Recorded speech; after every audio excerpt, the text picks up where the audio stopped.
What 6 words from a bus stranger reset how I decide to drink? He learned that dating can be boring in a good way. Some nights they watched videos of climbing in places that make knees cold. Some nights they traded clips of comics telling jokes that are almost clean. One afternoon they failed to make tofu taste like they wanted and ate it anyway with a lot of soy sauce. He told me an unremarkable thing that sounded like a promotion. They sat in the same room and read. They texted each other from 2 meters away because the joke was funnier that way. He sounded like a person who does not need a bar to feel seen. I still had to do my amends work. Apologies are events. Amends are habits. I practiced not paying for things unless asked and always offering cash openly if I did. I practiced leaving early without making him the reason. I practiced asking what the plan was instead of writing it. My friends teased me about the recovery language, and they were right to. It helped anyway. One night, he asked a group of us to try a board game at his apartment. He does not host. He is allergic to crumbs and scared of his own couch in a way that makes less sense than it feels. He had vacuumed too much and arranged chairs like he was seating a small court. He had a rule sheet printed, he had water in the fridge and cups stacked like a pyramid. He let people bring outside snacks and did not flinch when someone dropped salt on the rug. He made a clean joke about the drop. He lost the game by a lot and didn't redo the math to find a way he almost won. He looked like someone who has stopped trying to control outcomes and started controlling inputs. The second attempt to change the room went better because we believed we could adjust variables that don't look like social life. We picked a cinema with assigned seats, so the anxiety of finding a spot cannot steal the first 10 minutes. We picked the row with the aisle, so the exit is there even when you don't need it. We arrived early enough to sit before the trailers, so the brain doesn't have to process strangers standing near your knees. We ate afterwards at a place with soft lighting and big menus where water arrives without asking. He chose the table this time.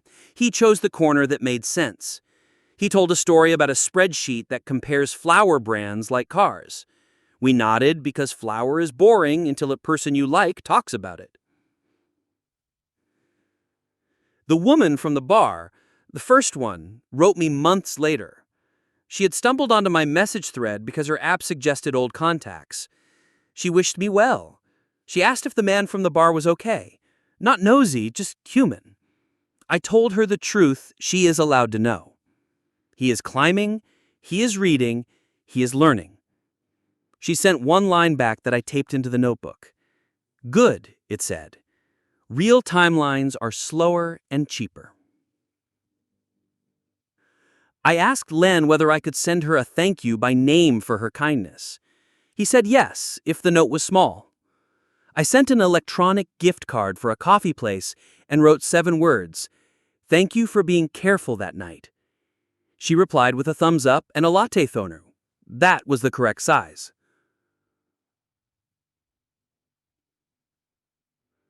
Then the social proof theory came back around not as an argument, but as a life fact. We all went to a wedding out of town where the bride is one of those magnets the world grows in certain families. The reception had circles that open and close like anemones. People watch who people watch. He and the climber walked in together, and because she is clearly choosing him, other people looked at him kindly. They introduced themselves. He did not shrink. He answered questions like a person who had practiced answers at 3 p.m. on a Tuesday and not at midnight in a bar. Social proof still works. The difference was that no one bought it. It was earned. It made me mad at my past self and happy for my present friend at the same time. Not everything smoothed. He had a flight of anxiety after a week of too many events. He canceled a Saturday plan that mattered to her. He apologized badly. He learned to apologize in a way that isn't a report about his feelings, but a plan for the next time. He learned to say, I overbooked and will leave earlier on Fridays, instead of, I am a broken person and you deserve someone else. She responded with a sentence that sits on my desk now. Schedules are kinder than promises. The last piece of this part is the thing I was most afraid of. He told her about the bar night, not as a test, as a fact about a past he won't hide. He said a friend hired 2 women to talk to him once. He said the women were kind and careful.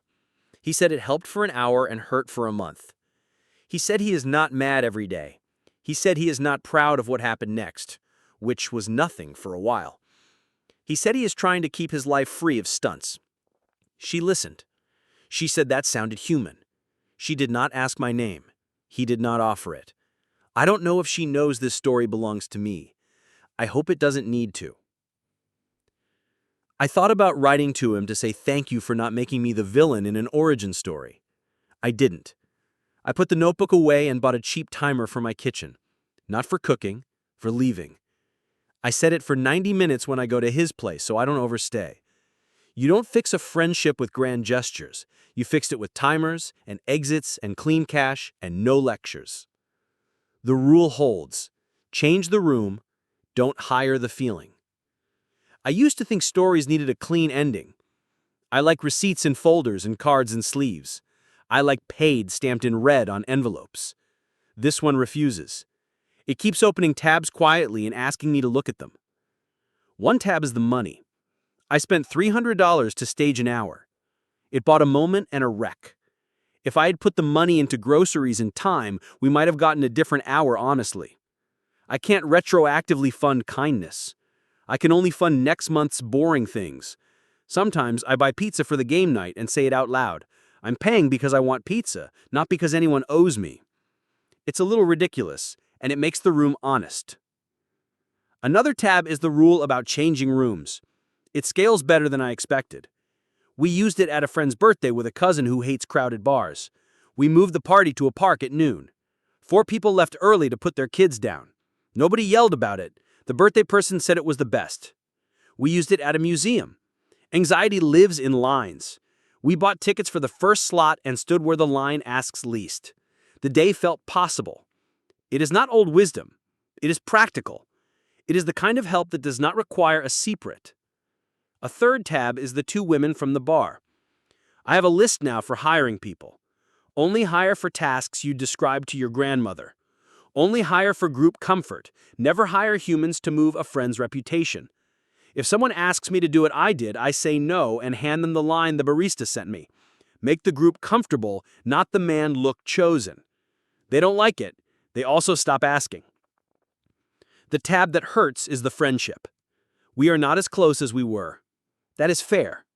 Proximity is something you earn with years of not making other people's problems your project. We see each other weekly now because of the group, and monthly on purpose. We sit on benches because benches end. We share small weather. We do not autopsy the past every time we meet. The past is heavy enough without us picking at it. He and the climber keep going. I like that sentence. It doesn't need adverbs. They negotiated a trip that isn't flashy and happens 3 months from now and includes a rental car with a dent and a motel where the ice machine is the loudest thing on site. They are planning around noise and exits and snacks because that is love when you live in a body that startles. I cannot believe it took me 30 decades to learn that love looks boring in the best way. He sometimes sends me photos. Doors. Frames. Once a doorway cut into a climbing wall for no reason except someone wanted to make the gym look like a house. He writes 2 words under those photos. Good room. He is not wrong. I thought a lot about the urge that made me pay strangers to talk to him. It came from a generous place and a selfish one. I was tired of feeling helpless. I wanted a success story I could tell myself about being a useful friend. I wanted the shortcut to prove that the long cut could exist. The shortcut exists. It stains the long cut. There are parts of the night that still feel good when I let myself remember them. The easy way his shoulders dropped. The way the room looked at him after someone else made the first choice. The way he offered his glass to make space for a stranger's outlet. Those are real. The price is real too. I keep them both. I don't try to edit. The part that still bites is the line he said, that the first time 2 women sat alongside him, it was because I opened my wallet. He had to say it to own it. I had to hear it to stop pretending I was the kind of friend who only builds ladders. I also build stages. I'm trying to retire from that trade. If you want a moral, I don't recommend mine. It arrived late and cost too much. If you need one anyway, use this. Move chairs, not people. Turn down music instead of turning up pressure. Pay for coffee and be explicit about why, because coffee helps brains talk, not because someone owes you a life. Help your friend practice leaving early. Practice showing up. Practice being the least interesting person in the room so someone else can breathe. He asked me last week whether I'd go to the climbing gym some morning. Not to climb, to bring coffee and watch. He said they have a couch. He said it's boring in a good way. He said I can leave any time. I said yes and asked what time. He said 8. I set the kitchen timer for the night before so I wouldn't be late. I put a note in my wallet that says cash for chalk because I still overcorrect and forget that paying can be normal when it's for dust and not for proof. At the gym, the music was wrong for my age and right for theirs. People fell in safe ways and laughed in the same pattern. He looked different than he used to, not because his body changed, but because he knows where to stand. He looks like a person who can be chosen without anyone running a script. He looks like a person who can choose. We sat on the couch and didn't talk much. I left when the timer in my head buzzed. On the way out, I bought a box of the chalk he likes and left it at the desk for the tall guy who reads the route map twice. The clerk said there are 15 tall guys. I said the one with the neat hair. The clerk said there are 6 of those. I said the one with the careful laugh. He nodded like he knew. Maybe he did.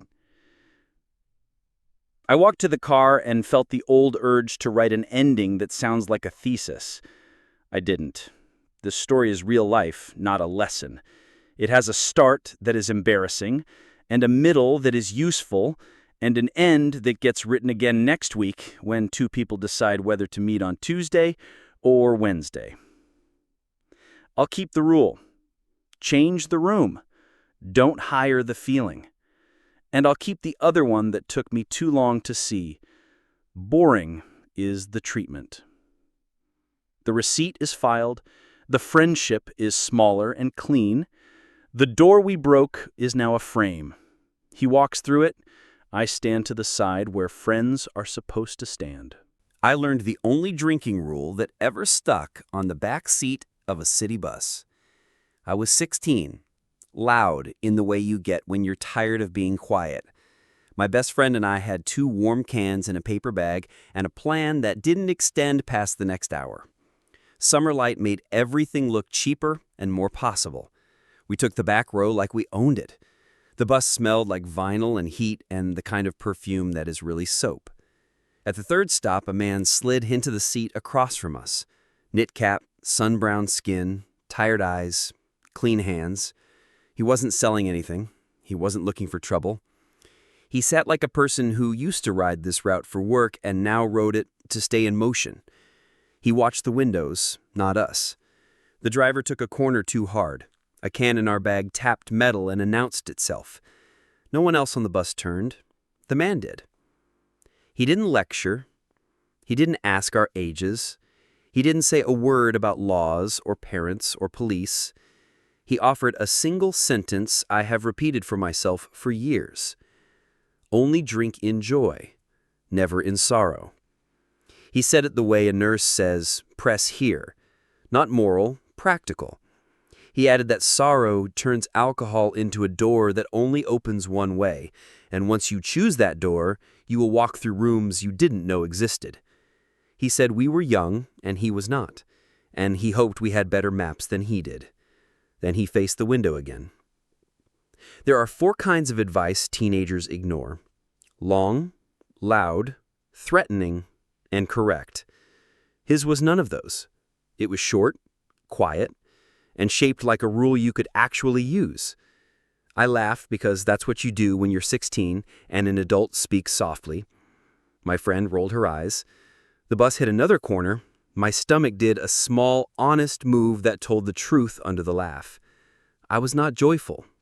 I was nervous, tired, and trying to be someone braver than I felt. The rule slid in. We got off 2 stops early and dumped the bag in a trash can behind the grocery store, like people hiding a crime even the street didn't care about. My friend called me dramatic. Maybe I was. I went home with a smell on my hands I wanted off. I scrubbed twice and wrote the rule on a sticky note that now looked ridiculous on my bedroom mirror. Joy only, never sorrow. Teenage life lobs tests. They arrived like scheduled weather. The first was a birthday party in a living room where no one's parents knew we were there. The music was too loud for the size of the house. Bottles traveled hand to hand like torches. I had the kind of week that makes you think relief lives in a glass. Grades not what they should be. A fight with my mother that ended with both of us saying the worst versions of true things. A message noise from a boy that said NVM where I wanted anything else. Sorrow, not joy. The rule said no. I drank soda on a couch and learned that surviving a party sober at 16 is a skill that pays off when you're 26 and need a ride home from your own life. The second test was a victory. Our team won something small that felt big. The rule allowed yes, with limits. Joy can make you greedy. I said yes to 1 bottle and no to the story about it that would have made it 3. I went home with a headache and a memory instead of a story I had to apologize for. The sticky note stayed. I am not pretending a bus stranger saved me from everything. He gave me a hinge. Hinge is the difference between a door that slams and a door that closes in a way you can live with. My family didn't have clear rules for alcohol beyond don't be stupid, which is the most charming and useless rule in the world. Church had opinions, but they arrived in paragraphs followed by disclaimers. Internet had studies that cancel each other out. The bus offered something short. Do not give alcohol the job of fixing sorrow.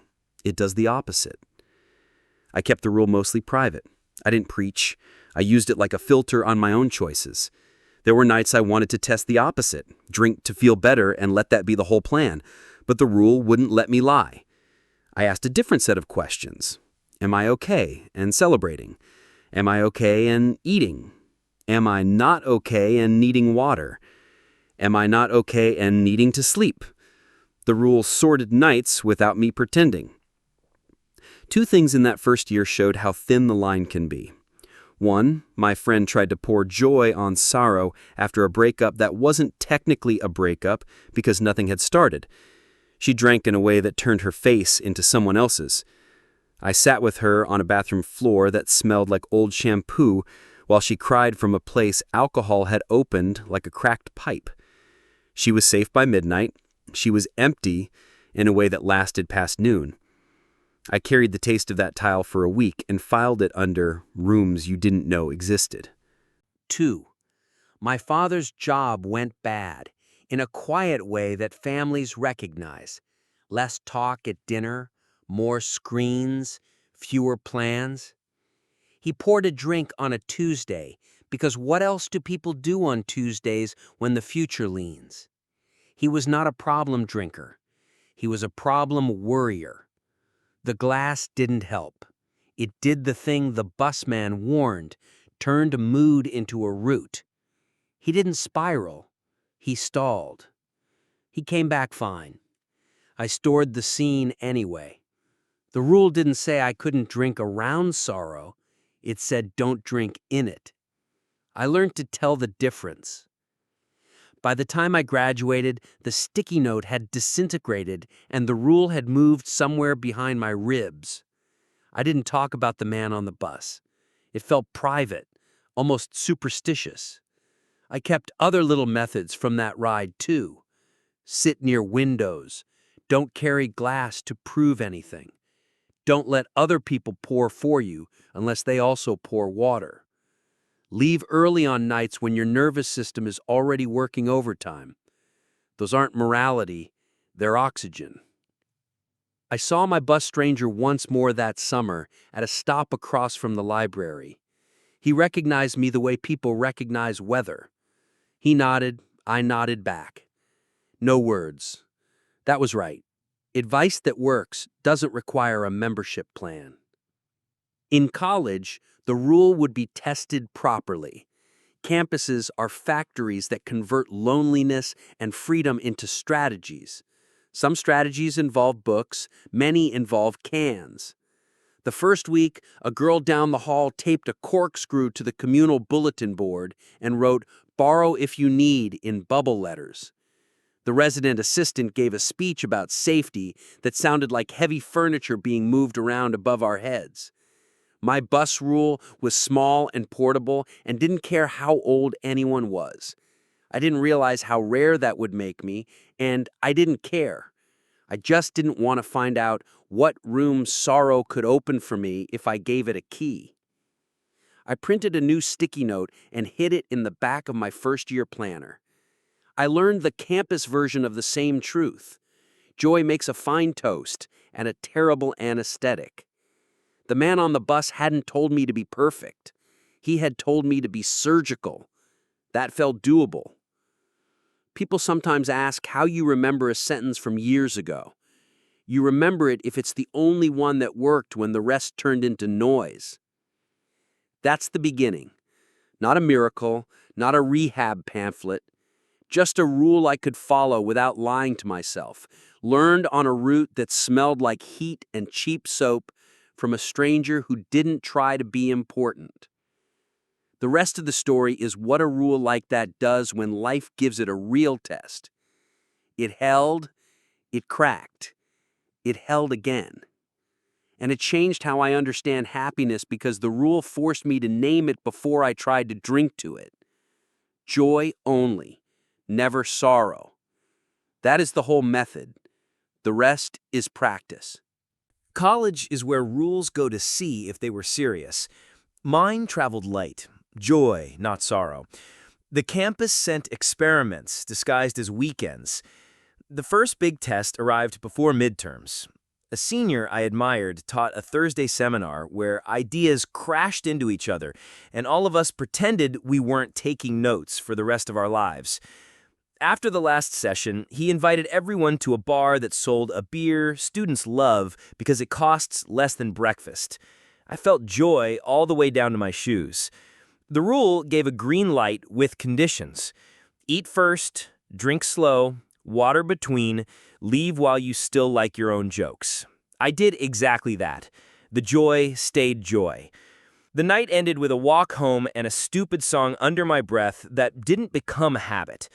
A week later, we lost something dumb and important, a campus election that promised more bike racks and better printer paper. It hurt in the same way a small scrape hurts when you didn't see the corner. Friends said shots fix everything. Sorrow, not joy. Rule said no. I cooked noodles at midnight and learned a second thing the bus ride hadn't taught. Noodles are a better anesthetic than alcohol. They do not open doors. They close kitchen cabinets, which is helpful. There are people who will try to sell you precision about drinking like it's CrossFit. Only tequila. Only before midnight. Only with people who have a specific kind of haircut. Those people are usually rehearsing their own fear. The busman's precision was simpler. It didn't care what or when or with whom. It cared why. It turned a world of drink math into a single question. Are we celebrating or medicating? I could answer that at a door, at a table, in a kitchen, on a sidewalk. Senior year brought the mean version of the test. The person I thought I would move across a city for moved across a room for someone else. It wasn't even a betrayal. It was gravity. I felt stupid in a way that makes your jaw hurt. My roommate brought out 2 glasses and a bottle with a good label someone's cousin had forgotten at a party. I wanted the burn. My hand went for the glass and stopped exactly where it had at 16 on the bus. Sorrow, not joy. My roommate didn't lecture. She put the glasses away and set down a roll of paper towels like she had seen a flood coming and knew the wrong solution we were about to pick. We watched a movie where nothing happens. The next morning, I felt sad and not ashamed. That difference is the whole point of the rule. Adult life arrived and kept the tests coming, a mix of cheerful and harsh. paychecks and layoffs, weddings and waiting rooms. It got easier to separate joy and sorrow when I started calling them by different names. Joy wasn't loud. It was relief, pride, presence. Sorrow wasn't only grief, it was hunger, anger, loneliness, tiredness. The old how list someone taped on our office fridge that looked corny until it saved a coworker's marriage. If I was any of those, the rule said water, food, walk, sleep, call, write, not poor. I made a small practical list I wish someone had handed me in high school. If you have not eaten, you are not allowed to decide about drinking. Eat first, then decide. If the song you want to hear is I Deserve, you are not allowed to pour. Make tea. If you are celebrating, pour small and talk big. If you are sad, pour small and pour none. If someone else is pouring for you because they need you to join their story, stay out of their story. If you don't know which mood you're in sorrow. Default to water. None of that is moral. It's mechanics. Alcohol widens whatever road you're already on. If you're on a cliff, wide is bad. There was one night I hated the rule. My grandfather died in a hospital room that made the color white look tired. After the call, our family's kitchen filled with relatives who repeat the same 3 sentences and then tell funny stories because that's the only map we've got. My aunt pressed a glass into my hand. She didn't ask. She was grieving too. Sorrow gathered like fog. The rule said no in a way that felt like betrayal. I put the glass down and walked outside. It felt selfish. It also kept me from attaching that taste to that man forever. I drank with my cousins the next month on his birthday, when we stood by a lake and listed his ordinary miracles. That felt right. The same liquid in a different room left a different mark. People sometimes ask how to explain a rule like this without sounding like a missionary. You don't. You don't explain. You practice. People notice the results. They ask if they want the same results. If they don't, you keep your rule and don't sell it. I have broken other rules in my life. I haven't broken this one often, because the one time I did, it showed me the exact door the man warned me about. That mistake was a Tuesday, after a job I loved ended without noise. The boss called it restructuring, which is a word that means a building moved and forgot to bring you. Sorrow, clean and heavy. I was alone. I poured a glass and told myself it was about closure. It wasn't. It was about not wanting to feel anything until morning. The drink did not numb, it multiplied. My brain dragged out a file of every past disappointment and read it aloud to the dark. I slept late and woke up with my heart already running. I texted 3 foolish things and 1 kind one. I apologized to 1 person and deleted 2 texts I had saved to reread for pain. That was the room I didn't know existed, the one where every old sorrow knocks and you open the door like you owe them back rent. I relearned the rule by breaking it. I did not like the fee. The next day, I did the only clean thing I know. Write a plan I can follow even when I don't like myself. I taped this on the inside of the cabinet where the glasses live. Grief, arrow, water, walk, call, write, sleep. Joy, arrow, toast small, water between, home early. Confused, arrow, wait an hour. I told 2 friends and gave them the script for what to say back when I send the text we all send. Drink? They reply with joy or sorrow, and I have to answer. If I say sorrow, they pivot to noodles or a movie where nothing happens. If I say joy, they still make me eat first. It's ridiculous. It works. The busman had given me a sentence that fits into a pocket. College taught me to fight for it when rooms try to convince you that all liquids are the same if you smile. They aren't. Context is chemistry. If this sounds rigid, good. There are parts of life that work better with a hinge you don't negotiate. Most of the time, my rule means I drink less than people expect and remember more than I deserve. Occasionally, it means I raise a glass and feel the clean click of a moment being marked correctly instead of blurred. I don't know where the man went after that summer. I like to think he got on and off buses and left little rules with people too noisy to admit they were listening. Advice doesn't need an address to matter. In adulthood, the rule would face harder trials: money fear, medical fear, and a night I almost gave it up because loneliness is clever and likes to pretend it's joy. That's the third part. The hinge held. It squeaked. I oiled it. And I learned that joy is quieter than I thought, which changed my answer more than any glass ever could. Some rules are heavy. Mine is light until the night it isn't. I was 27, alone in a clean apartment that looked like a hotel room and felt like one.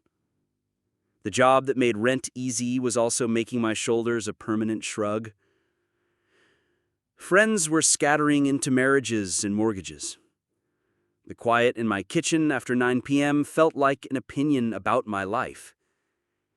That night, I mistook absence for freedom and poured a glass with the neat confidence of a person who thinks labels determine outcomes. I told myself it was a toast to surviving another week. My body recognized the trick and didn't call it joy. The first sip did the ordinary thing. Warmed the face, widened the lane. The second pulled at old chords. I stood at the counter and felt the committee in my head wake up. One voice wanted to write the reckless text we practice in our 30s. "Hey stranger, dressed up as hope you're well." Another voice wanted to order a delivery I wouldn't eat. A third voice said, very softly, "If you drink in sorrow once, you might live there."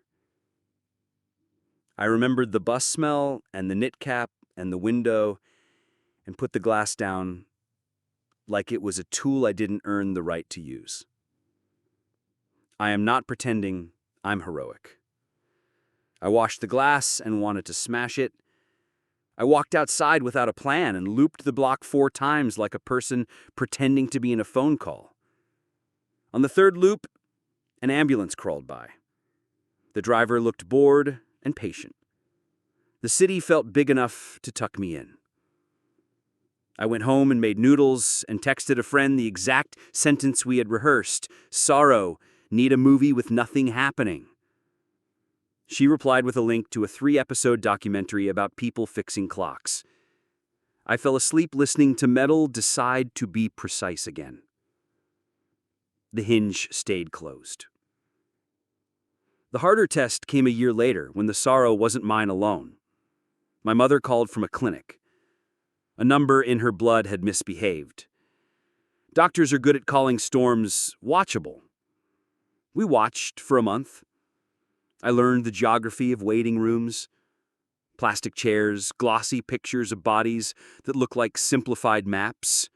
Nurses who could run a small country. The family offered food and advice. Men in my family offered drink the way other families offer pie.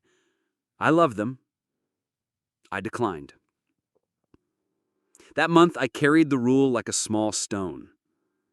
I said yes to coffee and tea and the cheap hot chocolate from a machine near the elevator that tastes like childhood because it contains the same honesty. I said no to liquid courage, because courage is a thing bodies build while hands are busy. I held bags, I read forms aloud, I made appointments with the careful voice you learn when fear is listening. When the numbers decided to be good again, we ate cake in a parking lot and passed the plastic fork back and forth and laughed at our faces for looking like night shift characters. I took a sip of champagne at home with my mother because joy finally had a name. I did not attach the taste to the waiting room. I attached it to her porch light. There was a night I failed the rule properly. I want to say that too because stories that refuse to admit failure turn into sermons that hurt lonely people. It was early winter, dark at 5, the month the city smells like damp and car exhaust. A relationship that made me kinder also made me brittle at the end. We didn't fight. We evaporated. The silence had weight. I went to a friend's holiday party and let the room define joy for me. Laughter, glitter, the easy lie of we're fine. Sorrow wearing a hat. I drank like I believed the hat. The door opened the way the busman promised it would. Not dramatic, efficient. My brain retrieved debts. Moments I had owed myself sleep, people I had owed apologies, plans I had owed a no. I called one person I shouldn't have and left a long message full of weather. In the morning, I did amend work and decided to hate the rule for a day because hating the rule is easier than hating myself. Then I did the repair that keeps me human. I wrote the 3 steps that work when sorrow wants a shortcut. Name it out loud. Joy, sorrow, or confused. Whisper if you must. Brains obey labels. Touch something non-negotiable.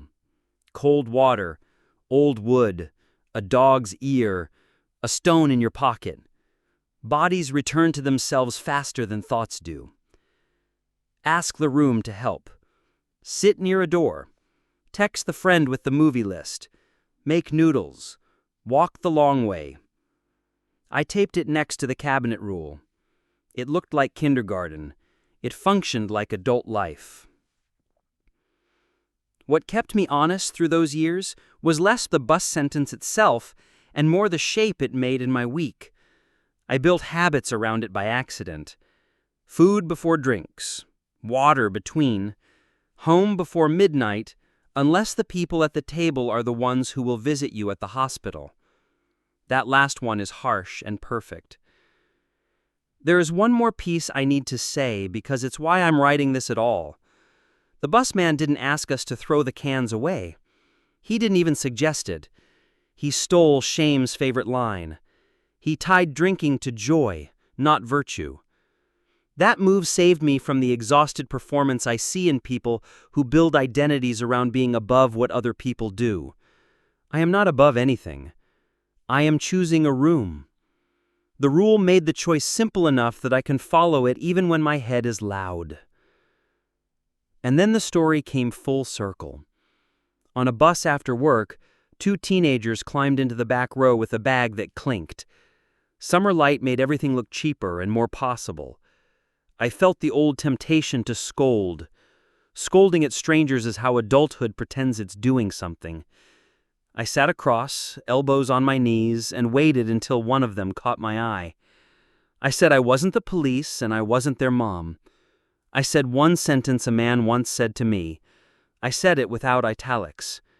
Only drink in joy, never in sorrow. I added the part about doors and rooms because metaphors travel better than rules. They listened the way I did, outwardly unimpressed, inwardly filing. They got off 2 stops early. I don't know what they did with the bag. I hope they threw it away. I hope they kept the hinge. The last part of this story belongs to the years after the advice paid dividends. Not dramatic, predictable. I learned to mark joy without buying a hangover. I learned to sit with sorrow without feeding it sugar in a glass. That adjustment changed more than my nights. It changed my definition of happy. Happy, it turns out, isn't a party. It's a room where you don't need a door propped open by a bottle. The longer I kept the rule, the more it did a weird thing. It shrank joy into something I could carry every day. That sounds like lowering the bar. It is the opposite. I stopped waiting for giant nights to feel permission. I started counting small wins with water in my hand. I keep a list now, 5 lines, that is almost embarrassing. Sunlight on the floor at 8:17. Message from my mother with a photo of a crooked cake. Bill paid without penalty. Friends stayed 10 minutes longer than either of us planned. Bus on time. That list looks like I have lost ambition, The truth is, I have learned where joy lives when it isn't renting suites at hotel parties. When joy gets small, you can toast it with tea and not feel like you cheated. The rule doesn't care what's in the cup. It cares what's in the room. There were weddings. There were funerals. The rules split them along an honest line that had nothing to do with dress codes. I drank at some weddings because I was happy, and the speech landed, and we danced badly under lights that made everyone pretty. I did not drink at some funerals for the same reason most people do. Not sadness, tradition. I broke tradition when it didn't match the room. I held hands and handed tissues and passed dishes like a conveyor belt of care. Later, on a date marked Remember, I had a drink on a porch where the dead would have liked the view.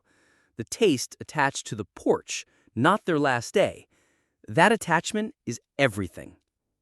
Work tested me in quieter ways. Deadlines colonize evenings. Office cultures build rituals around stress and call them team building. I became the person who suggests coffee, not wine, for celebration at 11 a.m., and learned that caffeine gets more people into the toast than alcohol does. I did not become the person who corrects other people at happy hour. The rule is mine, not a pamphlet. I leave when the room changes flavors. I make it normal by leaving early the good nights too. Dating tested the rule gently and then sharply. The gentle version: it is easy to pour, to lubricate strangers. Joy and curiosity are different. If I needed the glass to stay curious, that was a sorrow I hadn't named. The sharp version: a partner who wants you smashed is a partner who wants you simple. I didn't date those anymore. The people I kept were the ones who can sit across from a sober person and still think the evening counts. I keep the rule visible but private. The only text on my fridge now is "Halt" and a doodle of a glass of water wearing a cape. It is stupid and it makes me smile when I want to behave like a dramatic person in a movie. The cabinet still hides the three-step plan. I carry a small stone in my pocket that I touch when a room tries to sell me a faster route to feeling okay. It is a smooth river rock I stole from a path because I believe in talismans more than in willpower. The strangers on the bus taught me one bonus method that didn't arrive until much later. Pass it on, don't pass judgment. I have said the rule to 3 other people over the years in moments that looked like mine. Teenagers with a clinking bag, a coworker who lost a dog and wanted to lose the evening, a cousin who inherited a family habit and thought he had to inherit the outcomes too. I said it once, each time. No extras. I do not ask for reports. Advice should be like a good tool, available, not mandatory. I keep thinking about doors and frames. The busman's sentence turned doors into tests. Over time, it has made frames. Romance, work, holidays, Tuesdays, they sit inside frames I built on purpose. I walk into them. I don't spill out. A frame is not a cage. It's the thing that makes a picture look like itself. If you want the exact ending, there isn't one. It's a practice. I still get nights wrong. Last month, I called Joy I Deserve and had to apologize to a morning that didn't deserve me. Most weeks, I get it right enough to make the next week simpler. The rule still fits in a pocket. It still sits behind my ribs.